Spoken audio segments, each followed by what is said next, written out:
देखिए, force and pressure,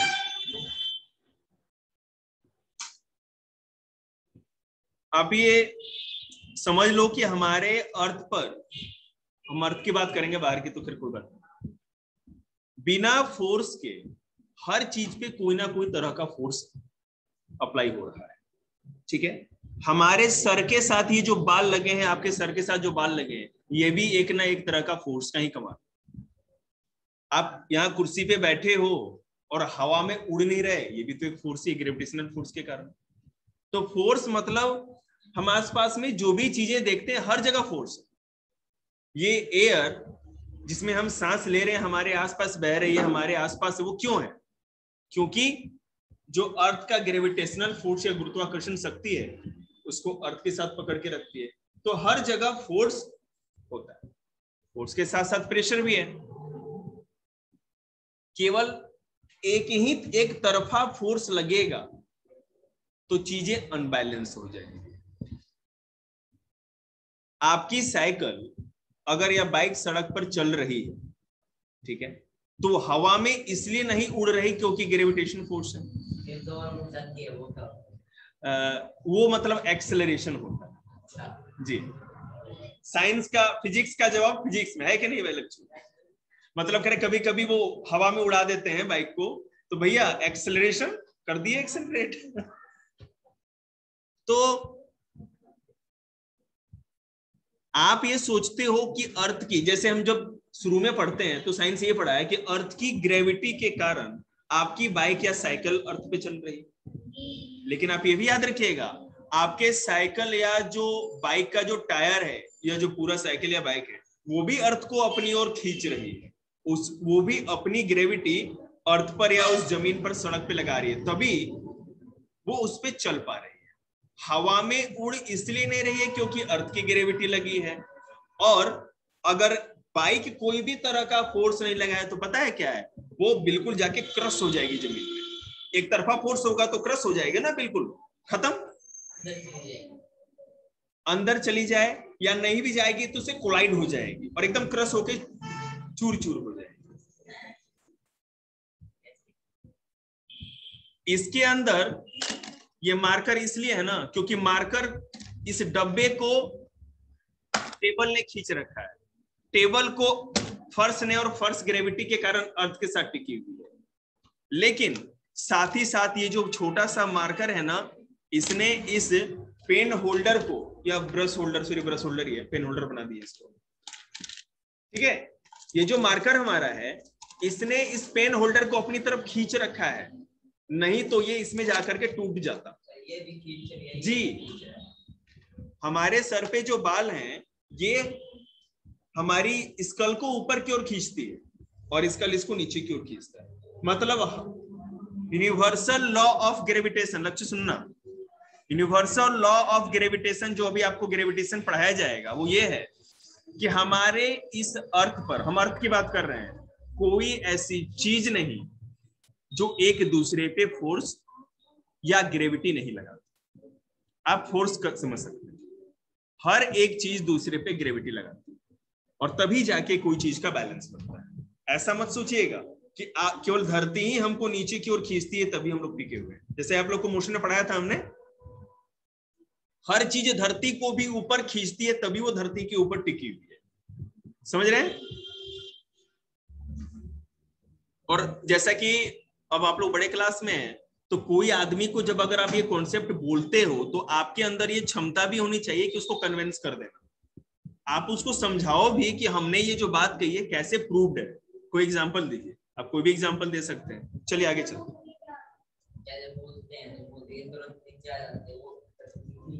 बिल्कुल, लेकिन हम कूदते हैं तो नीचे आते हैं, लेकिन इतने भी नीचे नहीं कि धरती के क्रस्ट को तोड़ते हुए अंदर चले जाएं। हमारा भी फोर्स लग रहा है। सबसे अच्छा इसका एग्जांपल, हम जब चलते हैं ना तो उसको मान सकते हैं। जैसे हम रनिंग करते हैं, जब चलते हैं तो हर बार क्या करते हैं, धरती पे हम पांव रखते हैं, ठीक है, लेकिन धरती हमको नीचे खींचती है तो पता है, लेकिन हमारा पांव भी धरती के ऊपर खींचता है, तभी हम वहां पे बैठे हैं, चल रहे हैं या खड़े। समझ रहे हैं ना? याद रखिए, when an athlete wants to throw a very heavy ball during shot put, contest so that it may go as far as possible. He was to push the ball hard.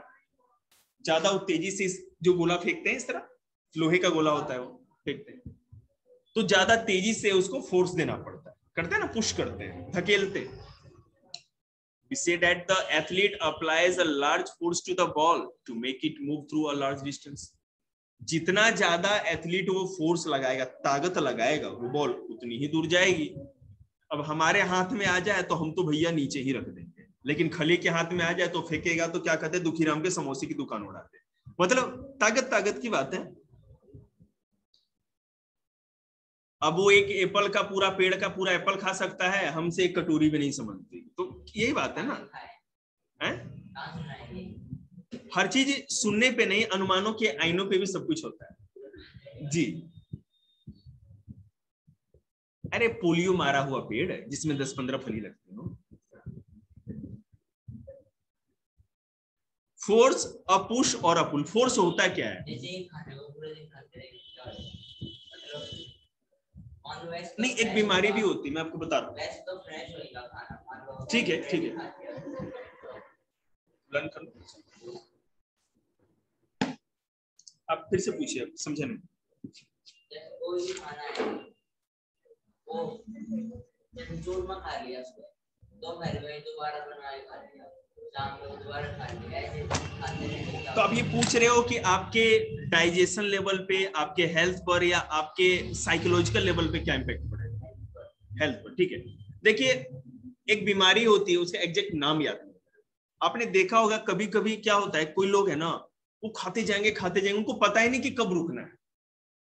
समझ रहे बात को? ये कह रहा मैं, जैसे कि 3 टाइम खाना खाते हैं, ठीक है, सेम खाना खाते 3 टाइम सेम ही खाना खाते हैं, उससे कोई प्रॉब्लम नहीं है. मैं आपको बता रहा हूँ, नवरात्रि में 9 दिन लगभग एक ही तरह का फल फ्रूट या लगातार वही चीज चलते रहती है, लेकिन उससे कोई भी इंपैक्ट नहीं पड़ता. हाँ, लेकिन इन अ लॉन्ग टर्म अगर हम बहुत ज्यादा लंबे समय तक, हाँ बहुत ज्यादा लंबे समय तक अगर खाना खाएं तो प्रॉब्लम होगा. जैसे मैं आपको एक बात बताता हूँ. फोर्स क्या है? एक पुश या पुल. आप किसी चीज को धकेलने के लिए ताकत लगाती है, किसी चीज को खींचने के लिए ताकत लगाती है. दो ही तरह से हम उस पर अप्लाई करते हैं. अगर ग्रेविटेशन भी है तो ग्रेविटेशन क्या करती है, चीजों को खींचती है. और हम क्या करते हैं, किसी चीज को अगर ऊपर उठा के फेंकते हैं तो मतलब ये पुल का फोर्स हो गया. समझ रहे हैं ना? अब जैसे मान लो कि कोई आदमी है ना, जैसे कि छोटा बच्चा, थोड़ा माने हेल्दी सा, अब आ जाए तो आप उसको ढकेल लो, चल घर से बाहर मेरे निकल, सारा सब्जी खा गया, ये कर दिया, वो कर गया, ठीक है. और कोई जैसे बुआ जी आ रही हो, जैसे यहाँ पर मैंने सुना बुआ जी सेंटा क्लॉज टाइप आती है, तो भर भर के पूरे थैले भर के लाती है चीजें, चिज्जी उज्जी, ये सामान गिफ्ट, है ना. तो बुआ जी इज कल टू सेंटा क्लॉज और बुआ जी इज कल टू हिटलर, तो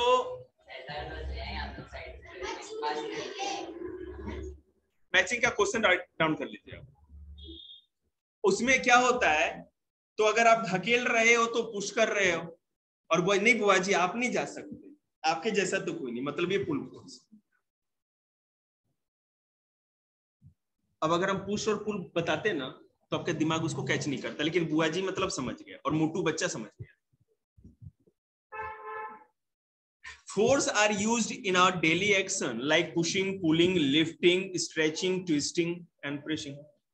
इन सब चीजों में यूज होता ही. हम कुछ भी अगर करते हैं तो फोर्स की तो जरूरत होती है हमें. अब देखो जी, हाँ बिल्कुल, अंदर से हम एनर्जी लगा रहे हैं, एनर्जी के कारण. अरे मजा आता है यार, तू कुछ पूछता है. अच्छा एक बात बताओ, हम ऐसा क्या कर रहे हैं, आप कैसे बता सकते हो कि ये जो मेरी आवाज निकल रही है फोर्स के कारण निकल रही है? जैसे अंदर से बॉडी फोर्स लगाती है तो कोड वाइब्रेट होते हैं फोर्स से. ठीक है, आप अपनी बात कर लो, आप बताइए. जस्ट यूज योर प्रेजेंस और माइंड, कोई भी बोलो, कोई दिक्कत नहीं है. अंदर से फोर्स लगाते हैं तो वो फिर भाई करें कि अंदर से फोर्स लगा के हम वोकल कॉर्ड पे प्रेशर करते हैं, ये ठीक है, आप सही करें. वाइब्रेशन होता है, आवाज निकलती है. आप लोग क्या बताना चाहेंगे?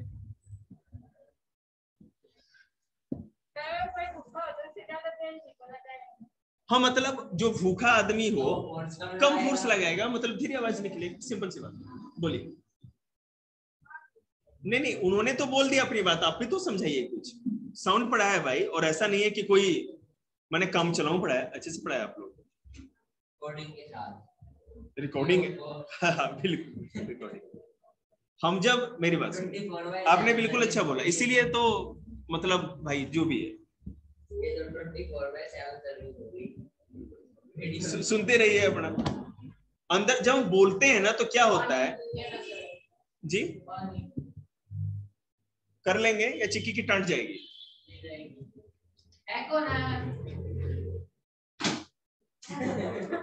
टूटने वाली थी, बच गया कांप रहा होगा वो।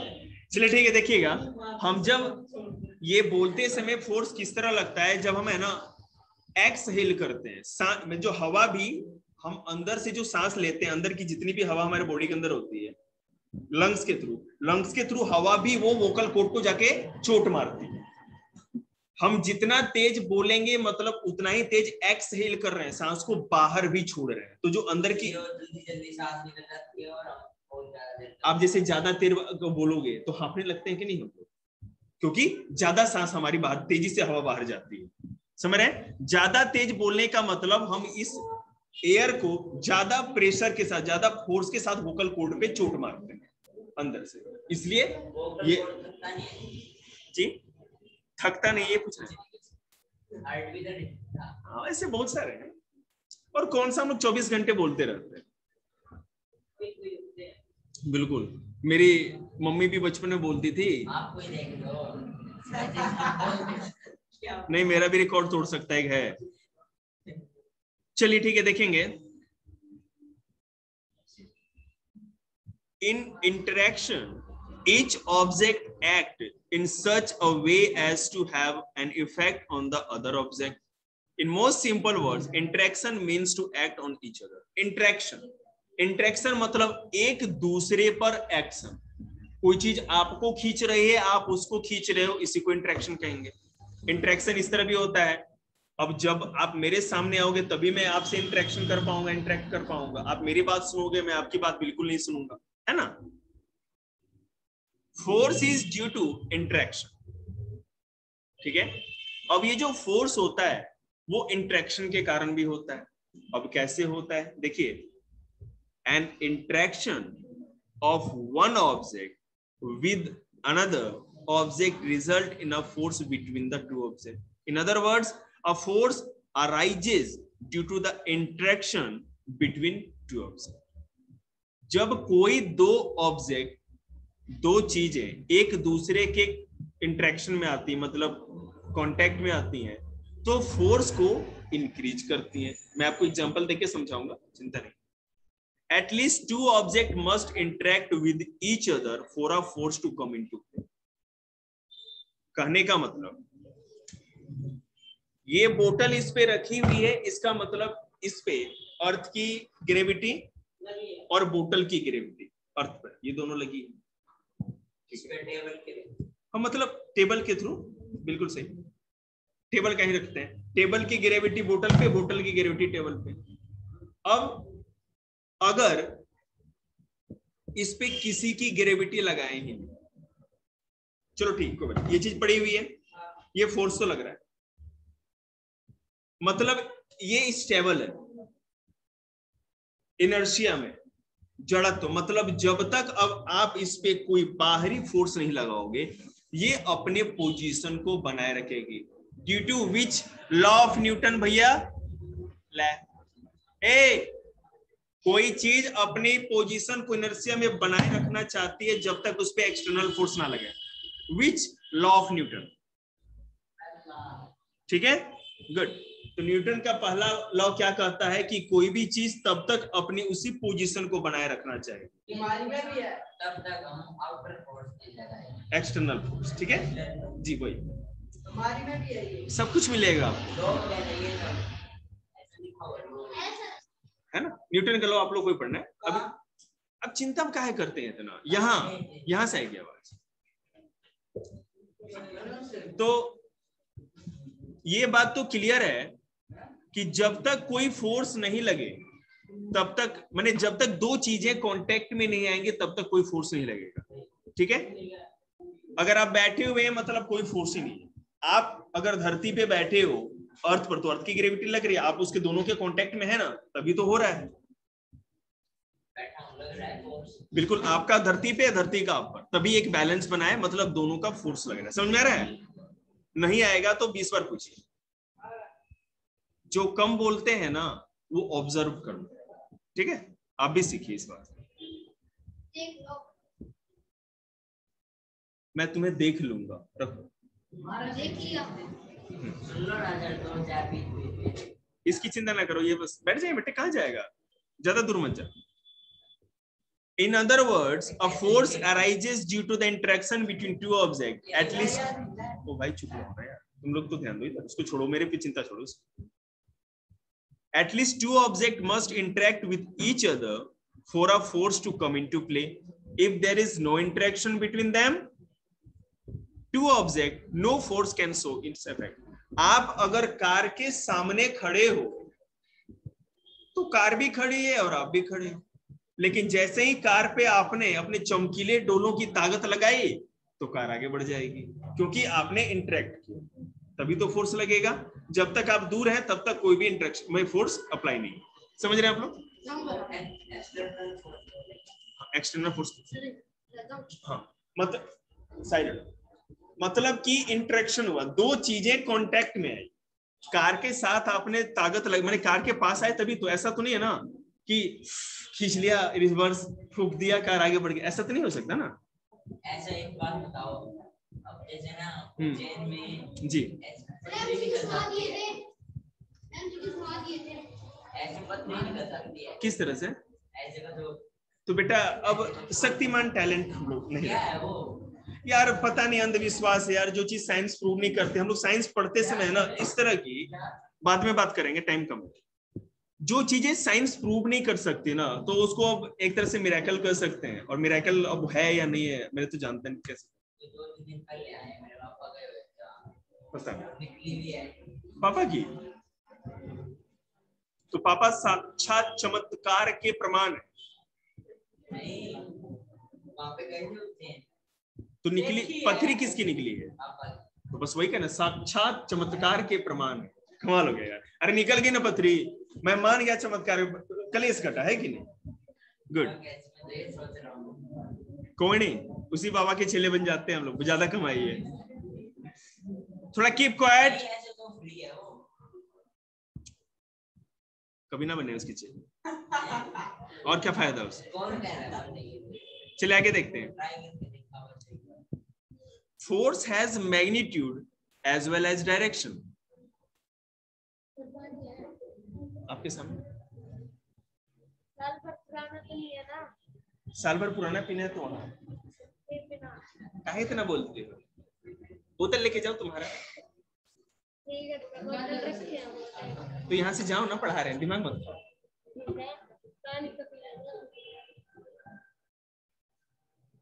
भाई किसका हो गया? चल जा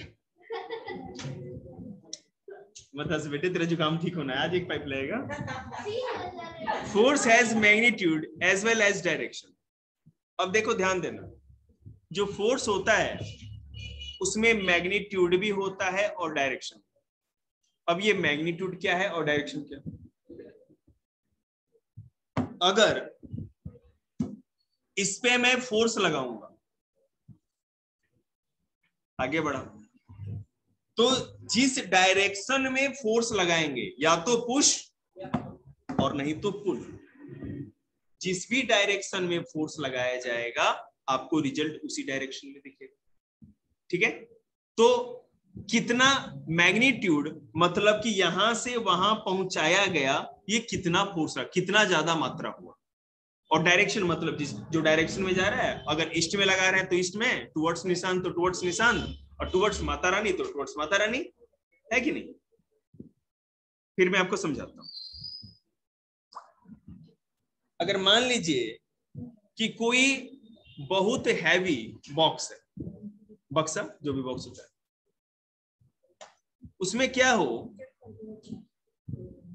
चेक कर लिया क्या बेटा, कौन सा चैप्टर, कौन सा चैप्टर है एक्सरसाइज? उस दिन किस चैप्टर में लुल्ले हो गए थे? लाइए वही कर रहे हो, ये रेशनल नंबर का एक एक्सरसाइज करके जाओ। दिक्कत हो तो फोन से रिवाइज कर लेना। देखिएगा, the strength of a force is expressed by its magnitude. जो फोर्स होता है उसका एसआई यूनिट क्या होता है लक्ष्यों? न्यूटन। कैपिटल एन से लिखते हैं। मैंने इसको, इस मोबाइल को यहां से यहां तक पहुंचाने में जितना भी इस पे फोर्स दिया है, ठीक है, इसको मेजर जब करेंगे तो ये न्यूटन लिख देंगे, इतना न्यूटन लगाए, ठीक है, इतना न्यूटन लगाए तो ये चीज यहां से यहां तक चलेगी। बड़े ध्यान से सुनिएगा। अगर ये मेजर करने का बहुत सारा तरीका है, मेजर करने का जो इंस्ट्रूमेंट होते हैं उनसे मेजर होते हैं, लेकिन स्पेशली इसकी जो क्या कहते हैं, मास, वेलोसिटी, इन सबों को ला के कैलकुलेट किया जाता है। फोर्स इज इक्वल टू,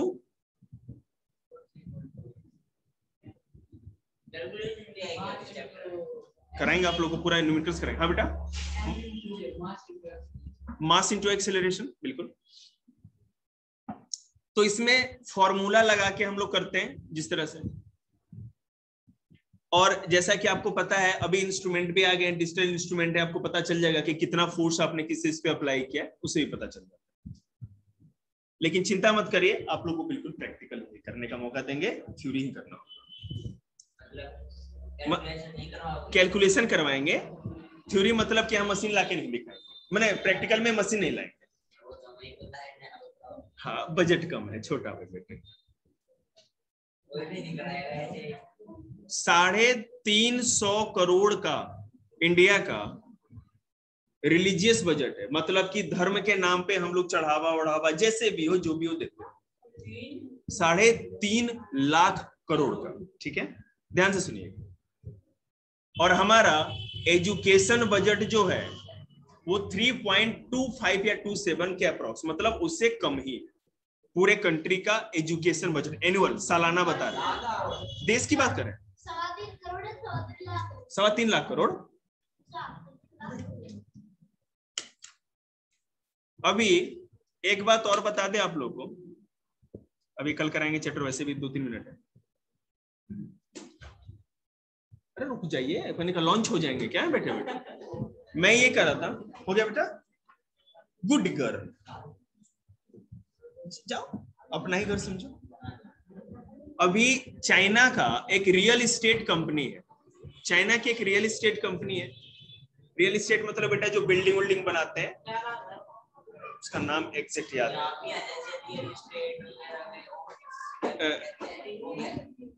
ये भी रियल एस्टेट होती है, जो बिल्डिंग बनाने का, अपार्टमेंट जो बड़े बड़े बिल्डिंग बनाते हैं ना, वही रियल एस्टेट का नाम एग्जैक्ट याद नहीं आ रहा मेरे को, मैं बता दूंगा आपको, नाम इतना याद नहीं रहता उसका। पूरे वर्ल्ड में अभी पता है लगभग इंडिया का जितना पूरा एनुअल जीडीपी है ना, मतलब जितने लाख करोड़ का, 135 लाख करोड़ या इसी के आसपास हम लोग का पूरा जीडीपी है। मतलब पूरे कंट्री में जितना भी पैसा का लेन देन जो भी होता है, वैल्यू पैसे, मनी में आप समझ सकते हैं, पूरे देश का 135 लाख करोड़ का। और उसका उस एकमात्र चाइना के रियल एस्टेट कंपनी का पूरे दुनिया में पता है कितना लोन हो गया है? हम लोगों के कंट्री से के जीडीपी से 3.5 या 4 गुना ज्यादा पैसे का लोन हो गया है उस पे। अगर वो जी एक कंपनी की बात करें चाइना की, अगर वो कंपनी डूबती है तो पता है क्या होगा? पूरे दुनिया में है ना ग्लोबल रिसेशन आ सकता है, महामंदी आ जाएगी, बहुत ज्यादा दुनिया को घाटा हो जाएगा। मैं आपको थोड़ा सा एक बार और समझाता हूं। हाँ, बहुत लोगों ने सुसाइड कर लिया जिन्होंने उस कंपनी में इन्वेस्ट किया था। जैसे कि नहीं होता है जो प्रॉपर्टी बिल्डर होते हैं, तो पहले आपसे पैसे ले लेंगे कि आपका घर बना रहे पूरा बन जाएगा, तो आधा पैसे बाद में दीजिएगा। ऐसा होता है, पहले रजिस्ट्री हो जाती है। अब बहुत लोगों ने सुसाइड कर लिया, जिंदगी भर की कमाई चलेगी। अब इंडिया को क्या इम्पैक्ट पड़ेगा वो बता दें। हम लोग चाइना का जो रॉ स्टील की जो डिमांड होती है ना, 90% केवल इंडिया एक्सपोर्ट करता है। रॉ मतलब कच्चा हम लोग लोहा बेचते हैं।